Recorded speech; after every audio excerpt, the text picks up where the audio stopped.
Watykan znów stał się centrum świata. Kardynałowie zamknęli się na konklawę w kaplicy sykstyńskiej, a świat zadaje sobie teraz, w momencie gdy nagrywam ten odcinek, jedno pytanie. Kto zostanie nowym papieżem? W tym odcinku poznasz faworytów konklawy. Oto oni. Wyjaśniamy. Na podcast Świat zaprasza Wojciech Cegielski, korespondent zagraniczny Polskiego Radia. Watykan, maj 2025 roku. Rozpoczęło się konklawę, najbardziej tajemniczy proces wyborczy na świecie. 133 kardynałów z całego świata zamknęło się w kaplicy sykstyńskiej, aby zdecydować, kto zostanie nowym papieżem. No właśnie, kto? W tym odcinku poznasz listę najpoważniejszych kandydatów na następcę papieża Franciszka. Obejrzyj do końca, a dowiesz się także, czy media z całego świata mają czy nie mają racji, typując papabili, czyli faworytów konklawy. Jest czwartek, 8 maja 2025 roku. Wojciech Cegielski, zapraszam na podcast Świat.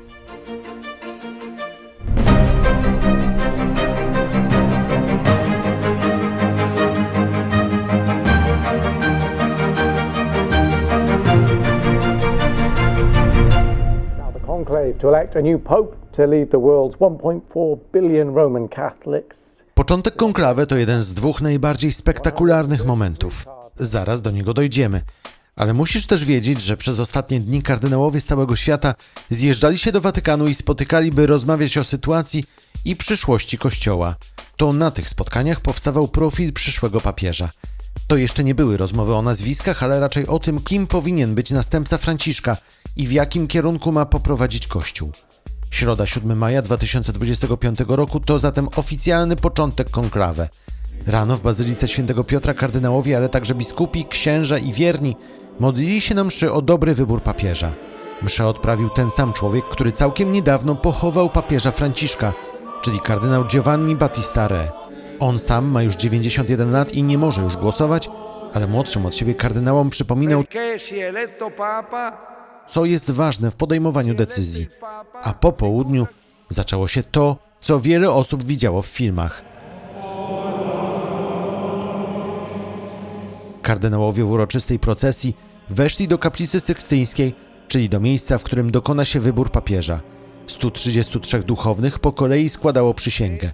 Zaraz potem nastąpił ten najbardziej znany moment początku konklawy. Extra omnes.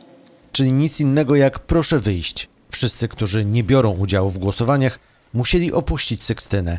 Za zamkniętymi drzwiami kardynałowie wysłuchali kazania i zaczęli głosowanie. Na placu Świętego Piotra z każdą minutą przybywało ludzi, którzy przyszli zobaczyć dym z komina nad kaplicą sykstyńską. Dym czarny, jeśli papież nie zostanie wybrany, i dym biały, jeśli wybór papieża zakończy się sukcesem. Szacuje się, że na watykańskim placu było aż 45 000 osób. I tak jak przy wyborze Franciszka, telewizyjne show skradły mewy. Ptaki, które są obecne w całym Rzymie, przylatywały, by posiedzieć sobie przy kominie.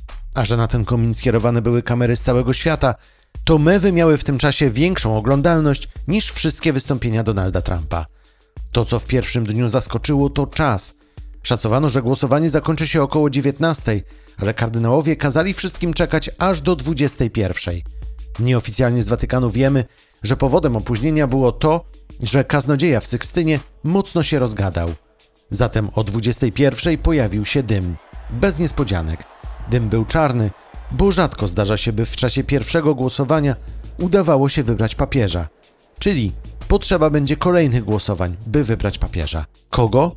No właśnie, papabili jest co najmniej kilku. Opowiada o nich gość tego odcinka, ojciec Stanisław Tasiemski, dominikanin z Katolickiej Agencji Informacyjnej. Ojciec Tasiemski przez wiele lat pracował w Watykanie. Kardynał Pietro Parolin, najważniejszy papieski dyplomata za czasów papieża Franciszka. Kardynał Pietro Parolin ma 70 lat, jest Włochem pochodzącym z północy kraju. Bardzo wcześnie myślał o kapłaństwie, ale to kapłaństwo realizował głównie jako dyplomata papieski. Jest człowiekiem wszechstronnie wykształconym. Był między innymi wiceszefem watykańskiej dyplomacji, a następnie został nuncjuszem w Wenezueli. Tam dał się poznać między innymi Polonii, bo bardzo chętnie właśnie Polakom mieszkającym w Wenezueli duszpasterzował. Człowiek, którego papież Franciszek na początku już swojego pontyfikatu ustanowił swoim najbliższym współpracownikiem, sekretarzem stanu. Bardzo człowiek głębokiej modlitwy, wielkiej osobistej skromności. Jest obwiniany o różne rzeczy przez niechętnych. Nawet to, co zaskakuje, to to, że tuż czy w trakcie już przygotowań do konklawy różne potęgi wyciągały swoją broń, żeby uderzyć w kardynała Parolina. Myślę, że cieszy się wielkim autorytetem wśród kardynałów. Także pamiętajmy, udzielił sakry wielu polskim nuncjuszom, Polakom, nuncjuszom pracującym w dyplomacji watykańskiej. To, co ciekawe, na przykład kiedy jechał przed rokiem na Ukrainę, z własnej inicjatywy, no może tak niespodziewanie nawet, pojechał do Markowej, żeby być sanktuarium rodziny Ulmów. A więc człowiek bardzo dobrze znający historię, ale także i cały świat, Kościół. Kardynał Matteo Zuppi, przewodniczący Episkopatu Włoch. Kardynał Matteo Zuppi jest nieco młodszy od kardynała Parolina, ma około 60 lat. Jest człowiekiem bardzo ściśle związanym od swojej młodości ze wspólnotą San Egidio, tą wspólnotą, która była zaangażowana w różne negocjacje. Dlatego też Ojciec Święty prosił go, żeby podjął negocjacje w kwestiach humanitarnych na Ukrainie. Między innymi chodziło o uwolnienie jeńców, dzieci, które zostały uprowadzone przez Rosjan, ukraińskie dzieci. Człowiek bardzo ceniony w swojej diecezji, jest takim także kontynuującym styl franciszkowy, mieszka w domu opieki wśród starszych księży. Jest uważany w Bolonii za księdza Matteo, prawie że jak ojciec Matteo, Mateusz z naszych seriali, ale bardzo bliski ludzi, duszpasterz, na pewno przewodniczący włoskiego episkopatu.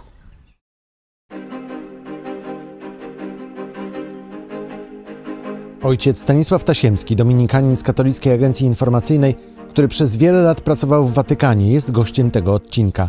A już za chwilę poznasz kolejne nazwiska papabili, w tym jednego Polaka. Przypominam, że to kolejny odcinek ze specjalnej serii podcastu Świat poświęconej konklawę. Zachęcam Cię do obejrzenia poprzednich odcinków. A pod tym odcinkiem możesz zostawić swój komentarz oraz lajka. Napisz nam, kto jest Twoim faworytem konklawę. I koniecznie powiedz o nas swoim znajomym. Podcast Świat możesz znaleźć na platformie podcastowej Polskiego Radia, a także na YouTube i na Spotify. A za chwilę dalszy ciąg podcastu.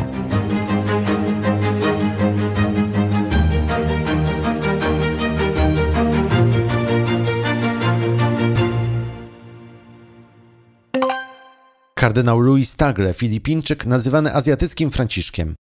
Kardynał Tagle ma 67 lat, jest człowiekiem, który ma także korzenie chińskie. Jest człowiekiem pochodzącym z rodziny, która zapewniła mu bardzo staranne wykształcenie. Jest także i człowiekiem bardzo łatwo docierającym do ludzi młodych. Był choćby w Łodzi zapraszany przez kardynała Rysia, tak więc zna Polskę. Był także przewodniczącym Caritas Internationalis, zna więc potrzeby świata i możliwości. To wszystko, co Kościół stara się czynić dla najbardziej potrzebujących. Pochodzi w końcu z Filipin, które są największym krajem katolickim na kontynencie azjatyckim, ale także i to, co zadziwiające, Filipińczycy często niosą Ewangelię. Z jego wyborem wielu wiązałoby nadzieję na taki impuls ewangelizacji. Kardynał Pier Battista Pizzaballa, łaciński patriarcha Jerozolimy, czyli najważniejszy katolicki duchowny w Ziemi Świętej. Kardynał Pier Battista Pizzaballa ma też około 60 lat. Jest franciszkaninem. Większość życia spędził w Ziemi Świętej. Tam studiował, jest biblistą, publikuje regularnie komentarze do Pisma Świętego, jest ceniony. Sytuacja Ziemi Świętej jest niezmiernie złożona. Sam też wszedł w niełatwe relacje w patriarchacie, a więc byłoby to, chociaż jest to Włoch, to byłoby to przyniesienie tych trudnych spraw Ziemi Świętej do serca Kościoła. Człowiek władający wieloma językami, również bardzo starannie wykształcony, a więc także i nadzieja, że uwrażliwiłby nas na problemy Ziemi Świętej. Kardynał Robert Sarach, Afrykańczyk, gwiazda konserwatywnych kręgów Kościoła. Kardynał Sarach przekroczył 80 rok życia.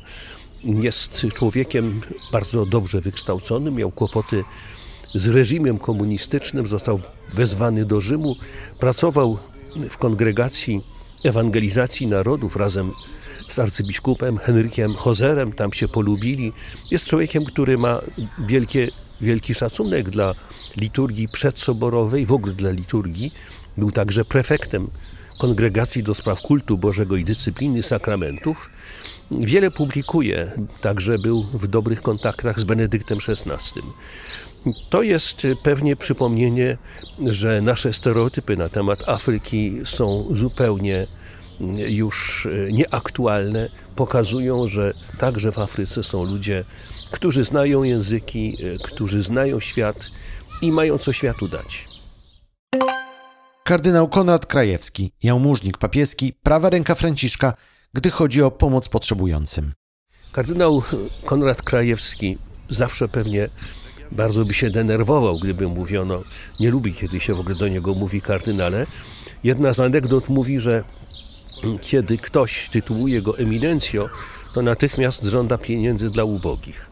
Ojciec Święty uczynił go taką ręką miłosierdzia. Człowiek bardzo współczujący, także i w tych momencie, w czasie hospitalizacji Ojca Świętego, odwiedzał go w szpitalu, czuwał przy nim. Po prostu jest człowiekiem takim bardzo serdecznym i wrażliwym na człowieka, ale też oczywiście wyśmienicie znającym Stolicę Apostolską. Na pewno, gdyby został wybrany, byłby papieżem ubogich.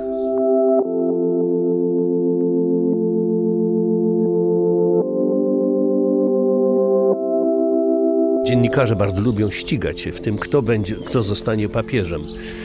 I w tych ostatnich dniach poprzedzających konklawę moglibyśmy mieć wrażenie, że każdy dziennikarz chce wyłonić swojego papabile del giorno, dnia dzisiejszego. W tym wszystkim jest dużo zamieszania.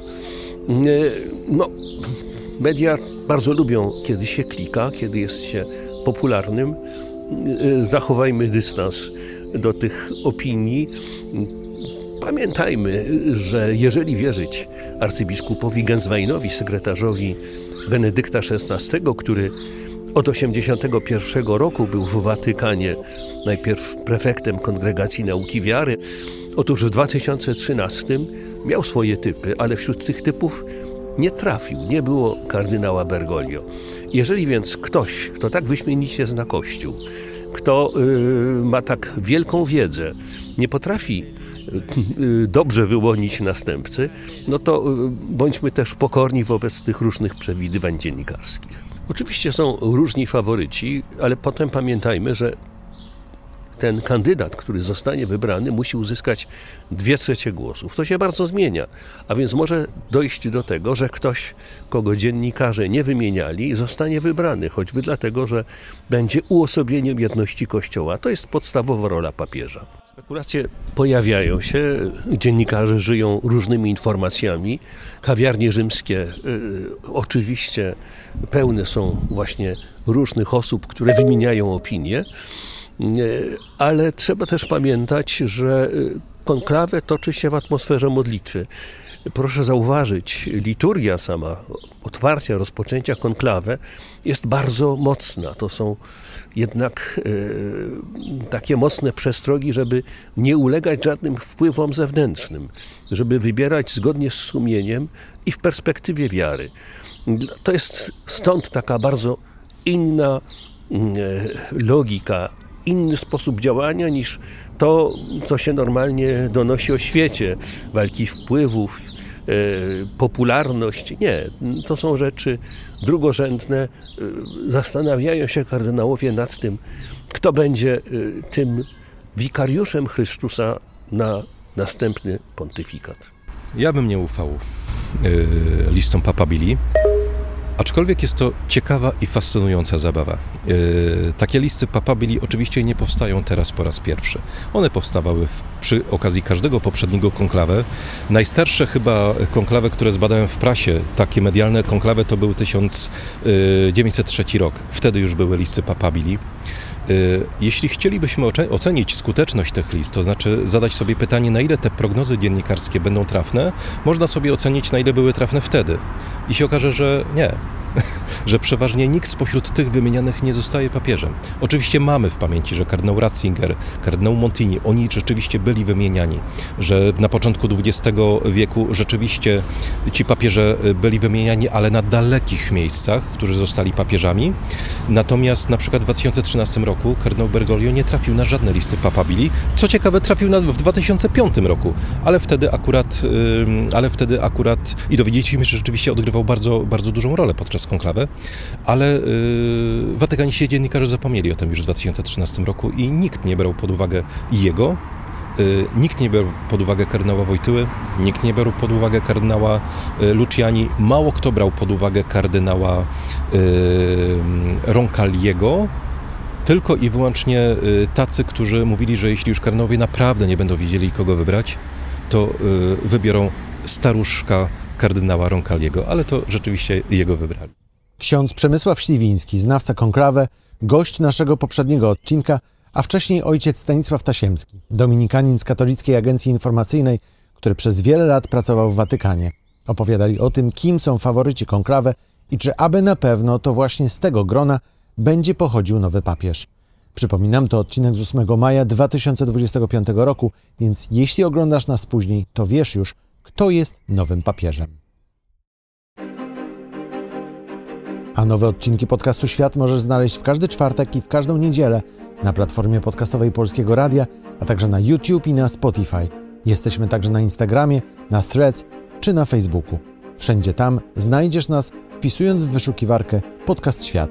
Subskrybuj nas, jeśli jeszcze tego nie robisz i koniecznie powiedz o nas swoim znajomym. Teraz to wszystko. Ja nazywam się Wojciech Cegielski. Dziękuję za uwagę i do zobaczenia. To był podcast Świat. Do usłyszenia w kolejnym odcinku.